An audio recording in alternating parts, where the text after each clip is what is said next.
তিনি নিজের বাড়িতে গারো শরীফের লঙ্গর করতেন। কিসের লঙ্গর করতেন?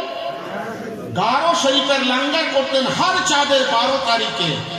যখন বুড়ো হয়ে গেছে, নিজের বিবিকে ডাকছে, বাচ্চাকে ডাকছে, ডেকে বলছে, বেটা বেগম, আমার বয়স হলো, কখন আছি কখন থাকবো না, তো শোনো, আমি ইন্তেকাল করার পর আমার বাড়ি থেকে যেন গৌস পাকের লঙ্গর বন্ধ না হয়, আমার ইন্তেকালের পরেও যেন লঙ্গর চালু থাকে।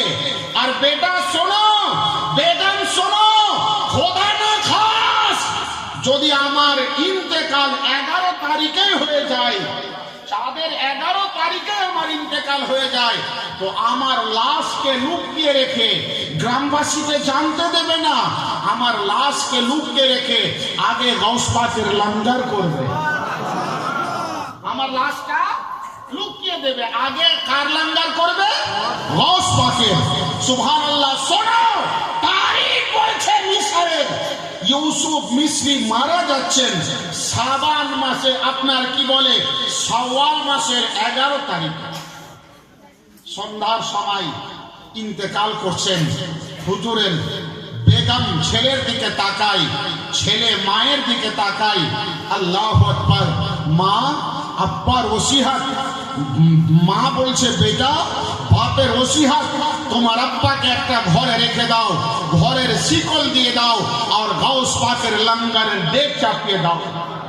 মৃত্যু আব্বাকে ঘরে শিকল দিয়ে রেখে দিয়েছে, গৌস পাকের লঙ্গর চলছে, রান্না হয়ে গেল, ফাতিহা হয়ে গেল, আব খাওয়ানোতে লোক বসে আছে, তামাম লোক বসে আছে, কাউকে জানতে দেয়নি আব্বা মারা গিয়েছে, বেগম কাউকে জানতে দেয়নি স্বামী মারা গিয়েছে, খানা বিতরণ হচ্ছে, লঙ্গর বিতরণ হচ্ছে।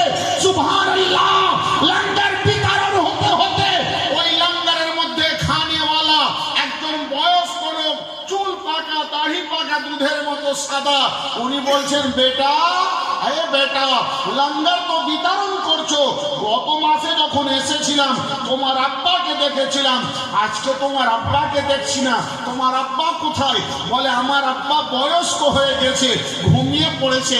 বলে, না বেটা, তোমার আব্বাকে আগে ডাকো, তোমার আব্বা আসবে তবে খাবো, তোমার আব্বা আসবে তবে খাবো। বলে, আব্বা আপনি খান না, আমার আব্বা ঘুমিয়ে গেছে। বলে, না, তোমার আব্বাকে ডাকো। বলে, আমার আব্বা ঘুমিয়ে পড়েছে।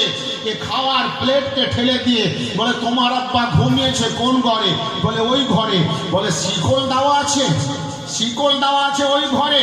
ঘরের দরজায় গিয়ে দাঁড়িয়েছে, ইউসুফ, ইউসুফ, ইউসুফ, যেমনই 3 বার ডাকা, ভিতর থেকে আওয়াজ আসছে, লব্বাই কাকা, সুবহানাল্লাহ, সুবহানাল্লাহ, লব্বাই কাকা।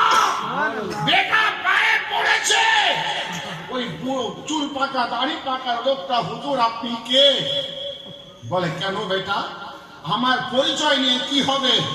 বলে, আল্লাহর কসম, আমার আব্বা ঘুমিয়েছিলেন না, আমার আব্বা ইন্তেকাল করেছিলেন।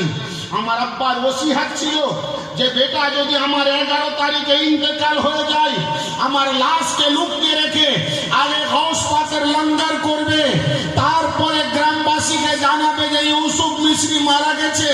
তখন ওই বয়স্ক লোক বলছেন, যার চুল দাড়ি পেকে দুধের মতো সাদা, বলে, বেটা উর্স কার?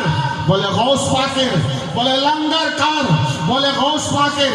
বলে, ডেক কার? বলে, গৌস পাকের। বলে, তারিখ কার? বলে, গৌস পাকের। বলে, ফাতিহা কার? বলে, গৌস পাকের। বলে, শোনো बेटा, पहचान लो, ये कोई और नहीं है, जिसका लंगर है वही तो खड़ा है। সুবহানাল্লাহ, কার লঙ্গর হচ্ছেন সেই তো আমি। আল্লাহু আকবার। या रसूल अल्लाह, या रसूल अल्लाह, नहीं छोड़ेंगे, जिंदाबाद, अल्लाह अकबर, या रसूल अल्लाह। कुर्बान जाओ मुसलमानों, गौस पाकर नस्ल-ए सीरत आज उर्स যার সে হাজির হবে না, এটা হয়। জানার উর্সে হাজির আছে। আমার চোখ দেখতে পাচ্ছে না, আপনার চোখ দেখতে পাচ্ছে না, তিনি আমাদেরকে দেখছেন। তার আওলাদ আছে, আর তিনি থাকবেন না? জি, হাজির আছেন।